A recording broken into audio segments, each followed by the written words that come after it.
శ్రీమాత్రే నమః.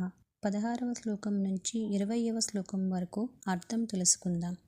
అమ్మవారి నడుమునకు ధరించిన గంటలతో కూడిన ఆభరణాలు మధురమైన శబ్దాన్ని కలిగిస్తాయి. ఆమె నడక ఎంతో సౌందర్యముతో నిండినది.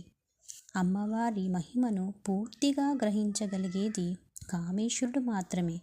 ఆమె అందం, ఐశ్వర్యం, కరుణ అన్నీ అపారమైనవి.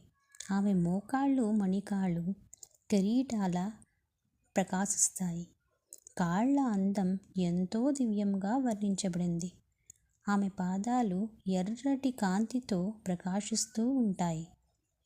పాదనకాలు కాంతి భక్తుల అజ్ఞానాంధకారాన్ని తొలగిస్తుంది. ఆమె పాదాలకు ఉన్న నుపురాలు మధురమైన నాదం చేస్తుంటాయి. ఆ శబ్దం భక్తుల హృదయాలకు ఆనందాన్ని అందిస్తుంది. ఈ శ్లోకములు అమ్మవారి దివ్య సౌందర్యము, కరుణ మరియు మహిమను అద్భుతంగా వర్ణిస్తాయి. ఆమెను భక్తితో స్మరించడం వలన మనసుకు శాంతి, జ్ఞానము మరియు దైవానుగ్రహము లభిస్తాయి. శ్రీమాత్రే